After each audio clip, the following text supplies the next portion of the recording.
done? Let's get the views of Frank Young, who's the political director of the Centre for Social Justice. Hello, good afternoon to you, Frank. Thank you very much for being with us. So let's start with Labour, shall we, who kicked off first thing this morning. Jeremy Corbyn headed back to his hometown of Telford for his campaign launch. Friendly territory for him. But how important are his personal poll ratings going to be in this campaign?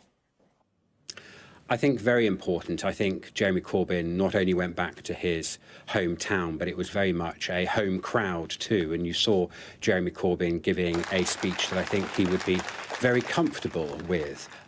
He got cheers from the crowd, the Labour supporters there to see his speech, but he will be very concerned that as soon as he finished, all the questions from journalists were about his personal poll ratings.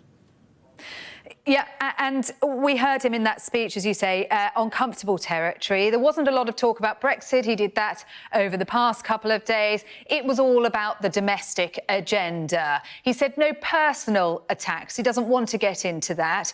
But he talked about the NHS not being for sale. And he's making that, we keep hearing that phrase, don't we, from him. He's making that one of the key refrains of this campaign.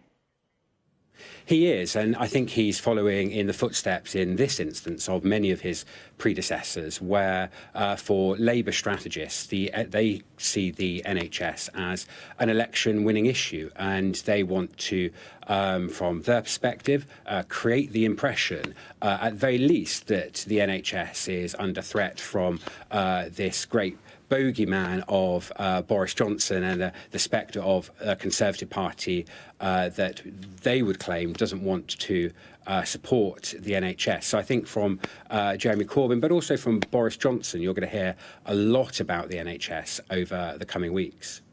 In terms of those polling ratings for Jeremy Corbyn and how he tries to turn those around, what lessons can he learn from 2017, where he saw the Corbyn surge during that campaign? I think for Jeremy Corbyn, he needs to reach beyond his home crowd. I think he needs to speak to an audience beyond his core. So the real challenge for Jeremy Corbyn and for John McDonnell and all the Labour shadow cabinet members who will be fronting up the Labour campaign, the real challenge for them is to deliver a reassurance message, a message that this is a Labour Party that is of the left, that is proudly socialist. I don't think any of them would disagree with that statement, but they can reassure voters who aren't instinctively socialist inclined that they are ready to govern and they are ready to form a government in 5-6 weeks' time. Meanwhile, Boris Johnson making his pitch today outside Downing Street with that familiar refrain for him, get Brexit done.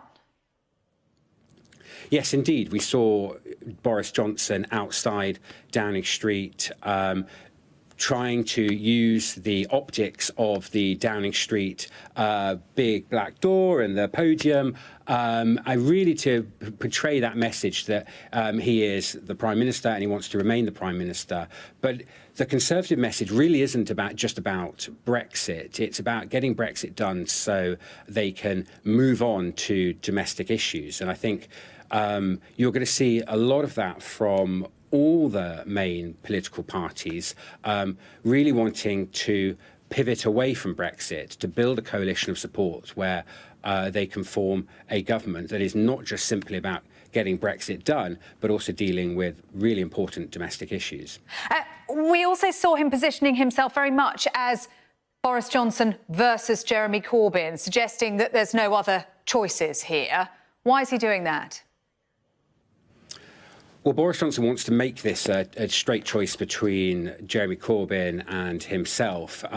He wants, in electoral terms, he wants to squeeze a resurgent Lib Dem vote, which probably wasn't there in the same numbers in 2017, and then a Brexit Party vote that in really crucial battleground seats could potentially deny Conservative candidates a winning margin. So for Jeremy Corbyn, for Boris Johnson, it's important that he makes this a clear two-horse race and really try and squeeze third or fourth party votes.